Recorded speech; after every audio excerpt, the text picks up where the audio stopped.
So I've held every porn job in actual life. I've been a pizza delivery guy. Oh, porn job. Okay. I have been a stripper. Mm-hmm. I had a homeboy that was a plumber, and I used to help him on work sometimes. I've been a construction worker and a teacher. That's like every porn role in like mainstream porn. In real life, though. What about for women porn roles? Have I checked some of those off? Were you a lady plumber? They don't have lady plumber jobs. I'm sure they would call that shit like it's like certain professions they just put like lady in front of it for no fucking reason. Well, like it's not the same job. Based on some of the pipes in the house, yes, I've been a lady plumber. Oh shit. Okay, what else? What? A therapist. Yeah, therapist. Therapist. That's more recent. I feel like old porn jobs for women were like cheerleader. I've been a cheerleader. Student. Definitely been a student. What else? What's some other porn? MILF. Is that a job? MILF specifically? It's my primary job. Being a mother is a job, but MILF specifically is saying the desire of somebody else is setting your job. Okay. Don't be letting the men frame your outlook on life and shit. Mr. Technicality here. It's a fucking job for me to be wanted. But mother, yeah, that's what are some other father fucker. Father fucker.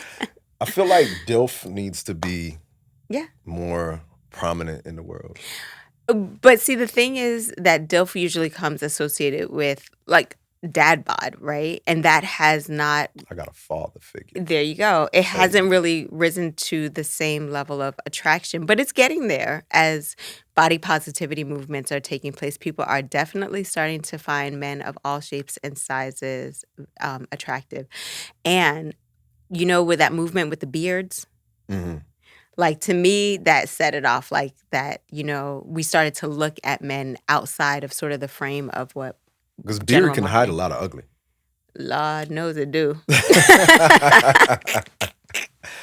Well, what are some other? I can't think of any other like porn jobs like that they've done to like redundancy. You know what I mean? Like that is just like all the time.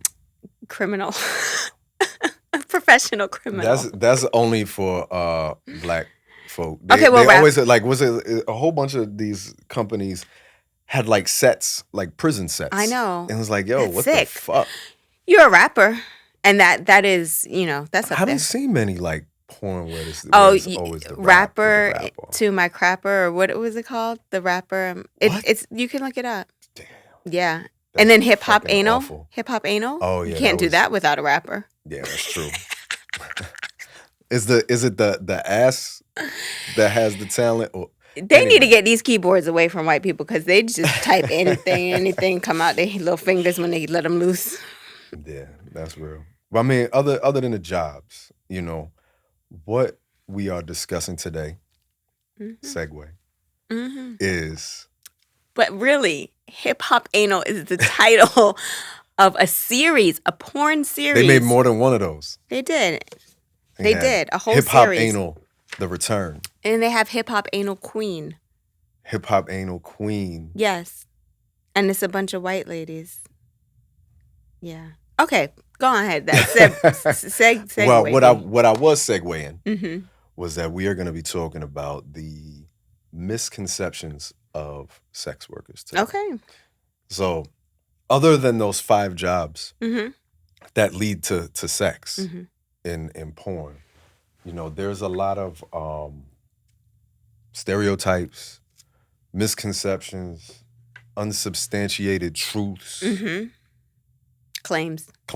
So I was trying to get my I'm pulling up my list.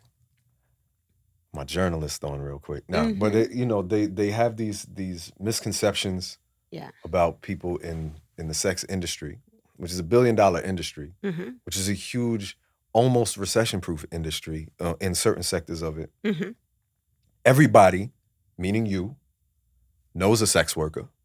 Yes. Everybody has someone who has participated in some form of sex work in their cipher, like in their family, in some close-knit part of their life. Whether it's been being a consumer, whether it's being a watcher, or someone who is actually within the industry. But still, there's all these misconceptions. So let's define what sex work is. I'm going to pull from, I'm just checking out this magazine that was written about, this article, written about two years ago by Mallory Monsner. 6 myths you got all wrong about sex work. So I'm going to be pulling from here today. Okay. And the definition that Mallory gives us is sex work can be broadly defined as using sexual behavior as capital. A client pays for a service and a sex worker performs it. You like that one? I like that. Yes, it transcends the computer, face-to-face sex work. Sexual behavior doesn't necessarily mean penetration. It could be sexting, it could be audio. It just erotic labor in exchange for money. Okay. So let's name some of these professions then. Okay, so like my voice on this podcast and us getting sponsorship. Hello, support sex work. Well, let's see, being a cam model, porn performer, or any part of porn. Excuse me, I'm a little distracted today, but when we said cam model, I don't think we've been on the radio since you won your 2 new FetCon awards for. Thank you to everyone who voted. Yes, this year's top male fetish performer and top male cam performer. Did I got the titles right? Yes. Yeah. Yeah, thank you very congratulations. Much. Thank you. I actually celebrated by going live on cam. Coming on my award. Defiled his and award eating it off. In good fetish form. And then cucked your award.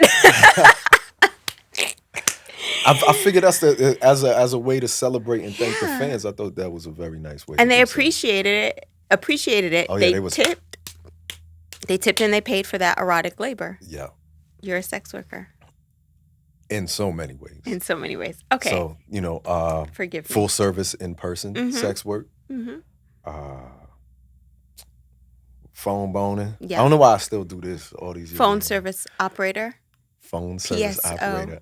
Yeah. I like that, but I always like phone bone. Like that's just. Well, some of us don't have a bone.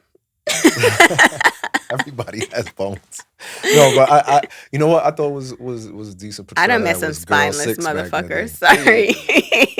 I'm sorry. Coming hard today. Get them. I'm a little riled up. I hear that. Okay. Girl 6. I'm sorry. No, but that was a good portrayal. Yeah. What else we got? Strippers, dancers, go-go. Go-go and stripping is different. What else? I'm missing some things. No, there's. I mean, I'll go and say like BDSM providers because they often like to separate their work specifically, somewhat understandably. What else? Exchange erotic service for money. So if it's erotic service, then what if you're like a video vixen? Also, you know what? Like a lot of people on OnlyFans try to separate themselves from like porn and all this other. Like you are also in sex work. Yeah. If you are on OnlyFans doing nakedness, even if you're not engaging with another person. Honestly, nudity doesn't make the difference either. If what the client suggestiveness exactly, if what the client is paying for is some version of arousal through the behavior that you're doing, the sexual behavior, the twerking, the suggestive stripping, the seducing, then you're doing sex work. With your gray sweatpant boner. Right. Yeah. So I think, that's awesome. Welcome. Sex worker too. Welcome to our industry. The benefits package is in the mail. Well, okay, actually, so I'll tell you what Mallory has here. I'm acting like I know Mallory, but I'm going to keep saying her name until I do, and she rewrites this article, including us, That's how this is going to work. Sex work can be an intimate or erotic labor performed in exchange for money, shelter, or subsistence. So she even expands it to trade for other things outside of money, which I think is pretty cool. And then when we think about sex work being one of the oldest professions. Yeah. So, trade and barter and things like that were more commonplace than just the exchange of money. And this included escort, street workers, brothel workers, exotic dancers, BDSM practitioner, and people who do camming and more. All right. So huge umbrella for sex work.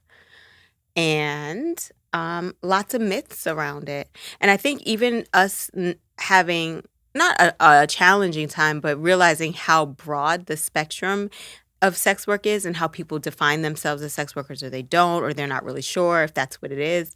I do think that sort of increases the myths around it because it is not, how do you say, like properly recognized.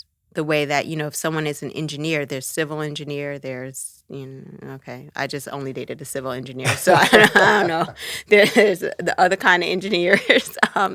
There's some music engineers, et cetera, et cetera. But those have, there's a place of study for them. There's a degree or a certificate that comes with it.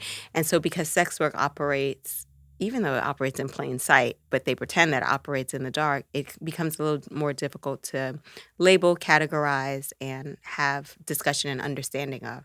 So here's where we come in. All right, so do you want to jump into these? Definitely. All right, here's the first one. We hear this all the time. It is like a major hashtag for us. Sex work, this is the myth. Sex work is not real work. This shit is harder work than most people got. Why am I so tired? I mean, if you think about it, let's just take a cam model, for example. Mm-hmm. A cam model has to set up both their physical surroundings. They have to set up their online presence. They have to work and build that online presence. They have to perform. They have to deal with their client base. There's so many different levels to it. I'm sure they have to just, keep your books. Yeah. You have to, pay your fucking taxes because all of these sites that you're on reports your shit. So you have to pay your tax. You do all the things that in some people, you just go to work, show up for a couple hours. You don't do the books for your job. No, you only do that one job that you do poorly. Yeah. So it's that really you've been promoted to out of incompetence because nobody want to work with your ass at that first level, so they just move you up in somebody else's department. It's just a job like any other entrepreneur job, and I think that's the other piece is that we need to really frame it as entrepreneurship because it's not unionized. There isn't, with an exception of like if you work at like a strip club, for example, but even those that work in a strip club have to acquire their own costumes. Yeah. Many of them make their own costumes. Shit, they all got to tip up percentages to the DJ, to the house mom. So they're almost independent contractors within that club, right? Yeah. They have to pick their music, pick their sets. They have to practice. Yeah. And the part, like you may be working in that club, but there's work that's happening in that club that no other professional can do, which is talk a motherfucker up out their money or into that dance. So when a lot of what you mentioned is marketing, accounting, customer service, and the artistic talent, interior design, costume design, hair and makeup. All of that. All of it. And tech. Yeah. That's the most frustrating part. Yeah. So that sounds like work to me. It's a whole lot of fucking work. The other thing is that it's also very consistent. Anything from whether you are talking about street-based sex work, there's a time and a place for you to show up to in order for you to get that work. Yeah. You have costuming. Definitely have costuming. You have marketing. Yep. I think with any entrepreneurship, sex work or otherwise, you understand you don't work a 9 to 5. You work a 24/7. Yeah. You know what I'm saying? Like you are always working.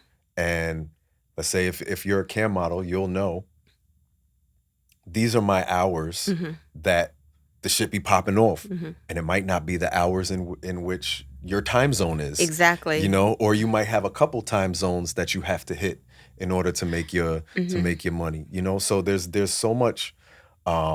Just like what you said, when you have to crunch numbers in so many different ways to get your bag. Market research. I remember I learned so much from a pro cam model, Lucy Liu, when she was sharing with me, like, opening up her cam studio, which she supported other cam models.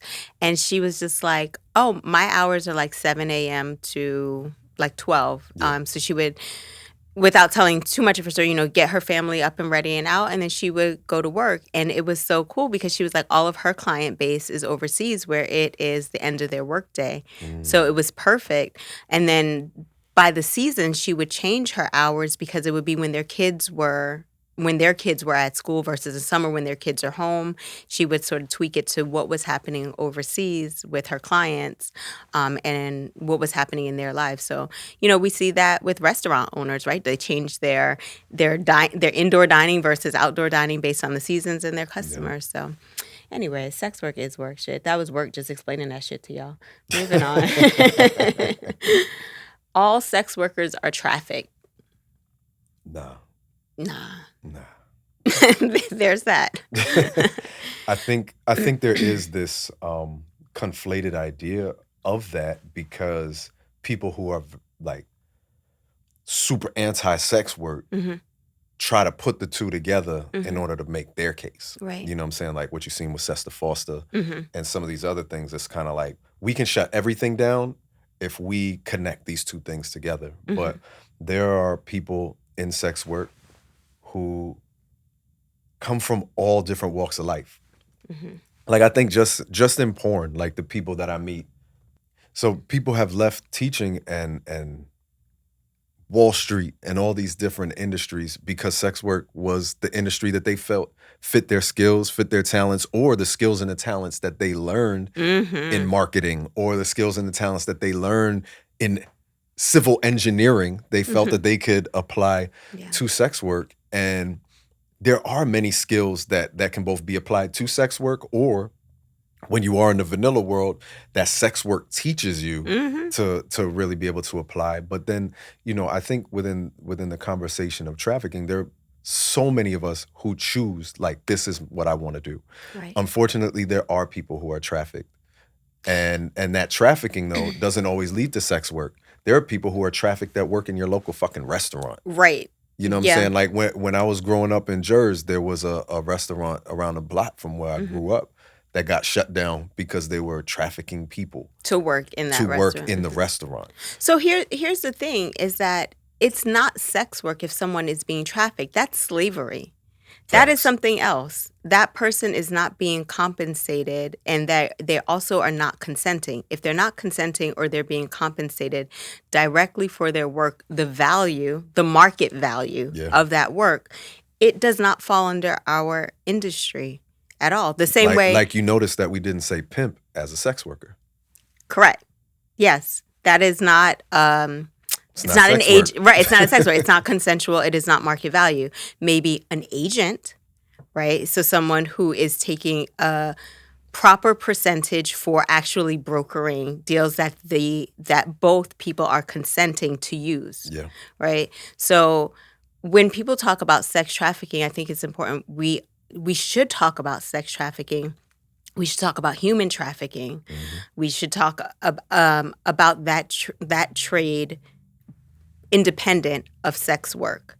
Sure. The same way as if we're going to talk about running a restaurant, we should talk about running a restaurant and having equal labor laws, etc.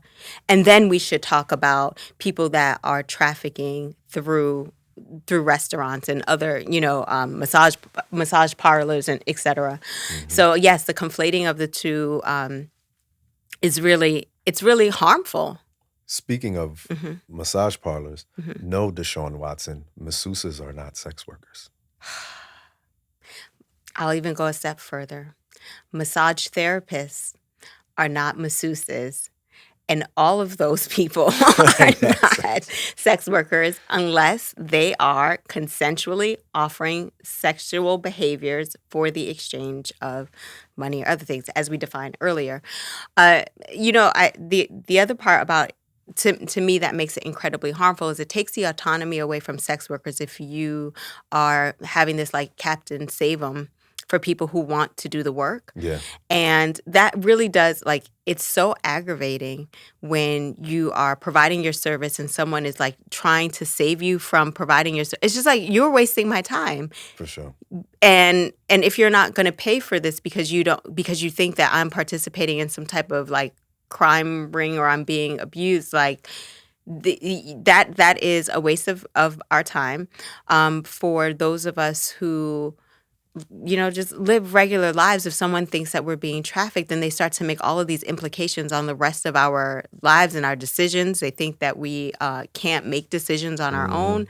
And so it really is important to make that differentiation that there's no way that you can be sex trafficked and be a sex worker at the same time. Word. Now, the other thought Taxi Driver was a movie, Travis Bickle. The other thought, too, is that people who may have been sex trafficked at one point may choose to become sex workers. And that's okay. The sex trafficking part was not okay. Them choosing to have understood that this can be done in an ethical way, in an autonomous way, is okay. So we can see that with this, say, said restaurant worker who may be brought here and trafficked to work at that restaurant. And once they have been liberated from that illegal operation, they decide they want to open their own restaurant. Word. Would anyone stop them or, say, it's terrible that you learned how to run a restaurant from this place of being trafficked and now you want to do it yourself? Like, no, we'd be like, we should go support that place. Facts. Yeah. All right. Whew, I'm mad. I'm working on identifying my emotion at any given time, and that's it. Okay. Sex work is inherently harmful. Nah. To who? What consensual adults choose to do with their bodies. What consensual adults choose to do with their money. It's their own business. It is. So I teach this class called Porn in Practice, and it is for therapists to be able to be informed of working with sex workers. And some of the first questions that these budding therapists ask are like, well, what about sex addictions? Okay, that's a sex addiction. Or what about if people are spending too much time watching porn? That is very subjective because if I get to the point that I can spend 10 to 12 hours just like watching porn and masturbating, like I actually feel like I'm incredibly successful with my life. That might be a good day. I know. Like I feel like that's I did everything that I had to do to arrive at this point that I could just like indulge in pleasure. Now, if I'm doing this 10 to 12 hours a day and I'm neglecting activities of daily life, like taking a bath or taking care of my responsibilities, then that's problematic. Then we need to and that's with anything. Exactly. That is exactly my point. It can be any type of obsession. So, or, negative coping skill. So I often work around this, sex. If you define sex work or sex in general as bad, you will find a way to somehow vilify it and make it the reason and the cause for everything. Facts.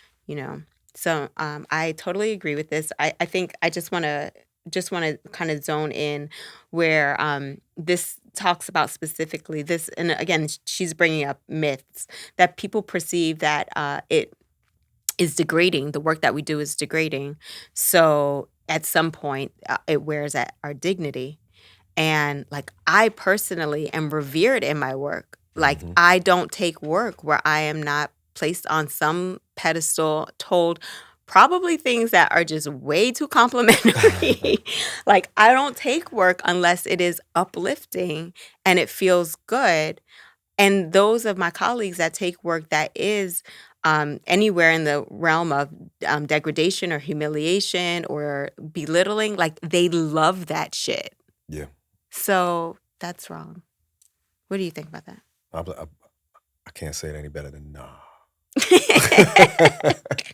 No, I do think that it's important to say that also every individual is different. So there are people who have had bad experiences within sex work. There are people who have had bad experiences as doctors. There are people who have had bad experiences as lawyers. I'm sure that percentage is high as fuck. Yeah, it is. You know what I'm saying? So there's so many. I think that where people feel the harm comes in could be, some people feel like the way you're treated by others is harmful, right? But if you're in Congress, people be talking shit about your ass all fucking day. Word. They be coming for you. They be setting up shit outside your office. They be setting up nooses outside your office and shit. You know what I'm saying? Shitting on your walls. Insurrecting. You know what I'm saying? So, there's a whole lot of professions out there, that get, I don't know, shit. If you're a fucking teacher nowadays, you're getting threatened at PTA meetings for teaching history. So there's so many jobs and professions out there that you can have harmful experiences. Right. It is not limited to sex work. It's like one of those things, like you have a job, you live, you exist in the world, there's going to be a huge possibility that you're going to have a bad fucking day at work. Right. And then kind of like going off of what you said about like the feelings about it. For those of us who are working to decolonize our minds from that kind of shit, you know what I'm saying? If you like what you do, if you love what you do, how many people can say they love their work in any profession? And if you are in sex work and you love what you do, you know what I'm saying? I enjoy going to work. Yeah. So I think it's exactly like I am in full and total agreement with you that it has to do with how people feel about sex. I've been in the workforce since I was 14 years old, and this is the only job that I walk in and people are like, Queen! What can I get you? Why the fuck would I ever think of doing anything else? This is crazy talk. All right, here we go. Number 4. There's 6 of them. You think we're good to go? I think we're good. All right, cool. Criminalizing sex work is the best thing for society. No. Nah. No. When you have situations like that and you force it to be in the dark, then another element of society is going to control that sex work because they're going to see that this is an opportunity to get in here without any laws, without any regulation, without any protection for the people of that work. So that is when you wind up with pimps. That is when you wind up with criminals running the industry, So I do think it's important. Like, I think it should be decriminalized across the board. Agreed. And by decriminalized, there should be certain regulations to keep people safe, like in porn with like the pass system and things of that nature. But I don't think that it should be so regulated that it's more regulated than, industries that are polluting the planet. What would be the equivalent to you? Because this is these words, and I think people are often like well-intended when they talk about decrim, when they talk about legalization, right? Which is a difference, right? Because then the legalization becomes the regulations. And I think ultimately, like, people who speak on both sides of those are, to an extent, trying to break up the stereotypes and the myths about sex work. But, like, help give us a picture of what career path is currently in place that you feel like there's enough oversight to allow some safety and recognition of it as a actual, career or, work. But it's not like the fucking formula industry that is, poisoning children left and right. I think it's tough because when you add regulation to anything, there's going to be some group of people that's like, that shit is too fucking regulated. Well, okay, so we're talking loosely here. Like, but I'll compare it to something that was also illegal in the United States, which is liquor. Okay. Right? So that's actually one of the few things that was ever amended in the Constitution is... so you can change that bitch? Oh, you can change that motherfucker whenever the fuck they want. Ain't that some shit? Okay. That should be changing every now and then from Bible to student term paper and shit. But no, I think, like, for example, if I go to a liquor store right now, there's certain brands, there's certain things that have been, checked by that are regulated. But it's illegal for me to just, brew up a scotch in my bathtub. Okay. You know what I'm saying? Like there's certain levels to the shit, and I think that there should be certain things in place to keep people safe. Yeah. Especially like if you've ever been an in-person full service sex worker or just anything that's in person, even BDSM. There are people that prey on sex workers because they feel that if that sex worker goes to the police or goes to somebody for being abused, no one's going to believe them because of the work that we do. Exactly. You know what I'm saying? So it would be good for it to be decriminalized so somebody can say, hey, I said no, or this person isn't even my client and they attacked me or whatever. I do think that, and this is as a sex worker, like there should be certain places where you might not want to be trying to sell openly on the street. You know what I'm saying? Because not open carry. Yeah, you know what I'm saying? Like Right. there's a way to have that. And then if you have, like when I was in Germany, in Hamburg, they have like this whole section of Hamburg where if you are looking for a sex worker, that's where you go. And it's completely legal. And people have their own space. Yeah. And you can't go in there and fuck around. The police will beat your ass if you go in there and fuck around. So there's a air about the shit. People can go get tested. People can be safe for themselves physically and medicinally, all that kind of shit. You know what I'm saying? So yeah. I think that makes it better. But there's also like a nice little section of that shit so that children know they're not allowed to be in there. Because I don't think the world needs to engage in your fetish or engage in your sex work. Yeah. I've been on some policy calls around sex work and have heard the range of from decrim legalization to just like wild west, like let us do what the fuck we want. And I definitely agree with you. Like there is a safe middle. And I don't think that everyone will be satisfied in that middle, and that's okay. That it is because of the range of work that we can do, and also just because everyone is different and respects boundaries differently, that everyone won't be satisfied. But I remember someone saying on one of the calls, like they don't want to give their ID to these cam companies. They don't feel like they should have to do that. And I was just like, no, I'm against that, because I do think we need to know who is doing the work. I don't think that company should be like selling it, right, or turning it over to the police and that type of thing. But we do need to know that you're of age. We should know if both consumer and content creator exists in this world and can be, back to whatever the work is that they're doing. And the of age part, it's like we do have a responsibility as sex workers to protect people who may be trafficked into our industry, may be entering this industry illegally by age, and also people that are preying on children. So I was just like, no, that's too loose. And so I think it is important for us to.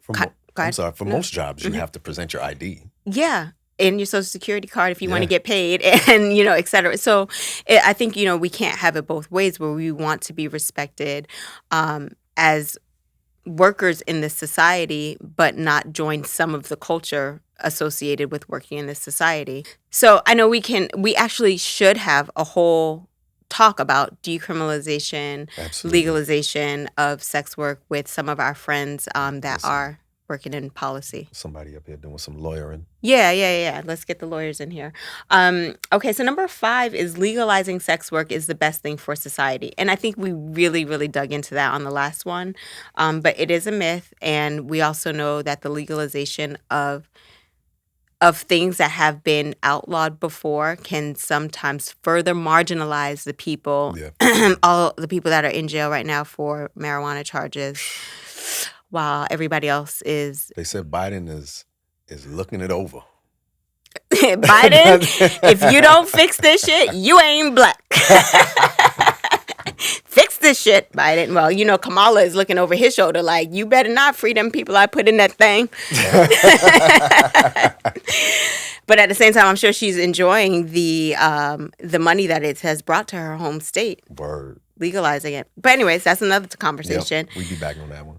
I do think that there are incredible similarities that we would see with legalizing sex work and needing to undo the damage that making it illegal has done. And also watching very carefully who would profit off that shit. And I think that's one of the things, like going back to alcohol. Mm-hmm. You know, the difference between alcohol and marijuana is in America, marijuana has always been associated with blacks and Latinos. Yep. But the ones that was running alcohol when the shit was completely fucking illegal, their kids become president. Shout out Joe Kennedy. All right, number 6. This is a myth. And please, producer extraordinaire, do not pull this one sentence out as a highlight with no context. I want to see this in her IG stories. I can be a feminist and be against sex work. No. Just that part. Yeah, I know, right? That's just the part for you. But this is why I fuck with Mallory. I don't know her, but this is why I fuck with her. She said, sorry, no, you can't. That's good writing. But no, you can't. This is how this shit is huge between, I'm going to say their names, SWERFs. And I don't even know what this shit stands for, but I know who they are and what they do. You know, this feminist movement that doesn't include all women, right? They love that all lives matter shit until it comes to all women when it comes, you know, to feminist topics. And this is so, this is just like so on brand with Black feminism, you know, specifically how white women will have this movement around women that excludes Black women. And when we talk about sex work, I know, and we're not talking about excluding only Black sex workers, but when we look at the high propensity of Black and Latina women that are engaged in sex work, because white men can't live without us in their sex work, in their sex consumption, it really... It becomes incredibly targeting. And the same thing with trans women. A lot of their argument is that the work is so degrading and all of these other things. And so many of us that are not coming at this work from such a privileged place choose sex work because it is the most flexible. You know, it allows us to have earnings that you cannot make in other jobs based on this society and how the society ranks for women of color, trans women, any marginalized women. It doesn't allow us, our work schedule, our society's work structure doesn't allow women to have children and actually be able to take care of their families and provide for their families. So sex work is a wonderful place for women to be able to have their autonomy of their business, of their body, of their time. And how can a feminist be against that? Word. You know? And it's like because sex work is, it feeds into the patriarchy. Well, bitch, you don't think that you being a secretary at some man's office don't feed into the patriarchy? You don't think that women that are selected as hostesses or models to sell particular products are not feeding into the patriarchy? Like, we live in a patriarchal society. Everything feeds into it. So unless you're going to dismantle that shit in the meantime, a bitch got to eat. And you know what also feeds into What's that? to the patriarchy is that you're also saying that sex work doesn't have men in it. Thank you. Or that some of my clients are women who enjoy being with women. Yeah. And I think all of the things that we've gone through speak to this very, very narrow-minded idea about what sex work is and what it isn't. Yeah. You know, I think the one that I get the most also, and this one is always like, goes kind of back to the harm, is everybody that's in sex work was abused as a child. And I always say to people, like, if you look at the percentages, no matter what profession you're in, there's a large percentage, too large, any percentage too large, of people that were abused as children. Absolutely. It matches the fucked up statistics throughout all of society. There are more people, I think, who speak on it that are in sex work because whether it's through having to deal with it to get over it, to be in the profession, or learning through things about like consent through BDSM, or reclaiming your sex through sex work, right? You are more open to speaking about it, because also we have to speak about it because so many of our clients have been through this as well, and they're not sex workers. No. So they might come to us because they're not comfortable sometimes speaking to a therapist such as yourself. So they get into these conversations with their sex workers because they're like, I'm here for sex so I can have this sexual conversation with you and not feel bad because I know you know what I'm into, or have to have this conversation with you so you don't do something that triggers me. Yep. You know, so we are confronted with these kind of conversations that then I think makes us more open to speaking about it. But throughout society, there is so many people who have been harmed and abused, unfortunately. Yeah, for, those of you who are in a non-sex work job, the next time you go to your work convention, your annual work education convention, and you're in a room of 1,000 people, the stat is, you could do like every fifth or every eighth person, it's one out of five, 1 out of 8, we'll have that stat in this show, has been abused or treated sexually inappropriate as a child. So that's any of us, if you look at your followers as you're looking at watching this episode, and you're just looking at your followers, you can count if you just go every eighth, so I completely agree with you, because where the offense is sexual assault, it gets also conflated with sex work, right? But unfortunately, it's like, anyways, I don't want to go too deep into sexual assault specifically, but there is a huge misconception. There is this idea that only poor folks would do this work, and we have met some people that are. They come from highfalutin society. They do. They really do. And they stay there. They sustain it in sex work, right? Word. And there's so many stereotypes, and I think that last comment, I love the fact that you said it really shows a narrow view of what sex work is, to think that this is just an industry, if you kind of absorb all of those, just an industry of sex trafficked women who are at the mercy of their clients.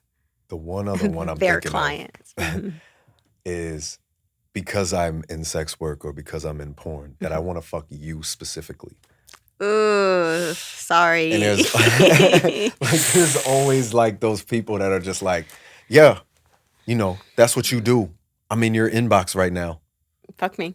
But that's the stereotype that, I was talking about sex addiction, that if you're in this work, or even that if you consume this work, that sex is on your brain constantly, and that you have absolutely no control of who, what, when, where, and or how, or how much. Word.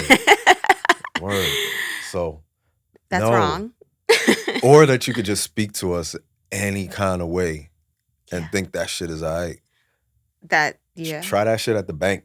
Well, there you go. That's also that very limiting idea of like that you don't know what you're doing, you can't possibly make good decisions, or that you like or are into being degraded. Or I don't have to respect you because of the job that you do. Yeah. I think. Oh, but we see that shit with people that treat all types of people that are in positions that they think are lowly. Mm-hmm. Yeah, like they'll talk that way to the people that bring them their food at the restaurant, like the waiters and waitresses or something like that. Like, no, don't do that. Nah, don't do that shit. And then the last one that I had is, especially with us, because we're parents, people are always like, well, what about your kids? And all of it, like all of that kind of stuff. And for me, I'm like, this is the only job people think, like, no, I don't bring my kids to work. If you're a fireman, do you take your kids to go put out fucking fires? No. You know that there's a separation. Right. Like, or do you tell your kids what you do and some kind of and they always expect like you to tell them in great detail and things like that? Well, the president of the United States wanted to show his kids what he did so deeply that he brought those fucking classified documents to their vacation to go over it with them on summer vacation. That was inappropriate. So you shouldn't be bringing your work home like that. No, these are so good. They are definitely so on point. Make sure you listen to our show on sex positive parenting so that we can explore more of the myths that are around that piece. Trying to think. Oh, I thought you was getting into the wrap up. Like you. Yeah, I'm about to wrap this. We finished or we done? I'm a sex worker. Put some respect on my name, on my job title, and do whatever y'all got to do. But we want benefits. Don't nobody else get health care, but we want that shit. Yeah. Word. Bernie, make it happen. Oh, Bernie. Yo. Bernie would have been with this shit. He would have. This Royal Fetish Radio, King Noir, Jasmine and Jasmine. Where can they find us? On all the things that we haven't been banned on yet. At Royal Fetish Radio on Instagram. Yeah. At Royal Fet Radio on Twitter. Uh-huh. On YouTube, Royal Fetish Radio. Take that. On my OnlyFans, where I take that. So do that shit. RoyalFetishXXX.com. We see y'all for the next episode. Peace.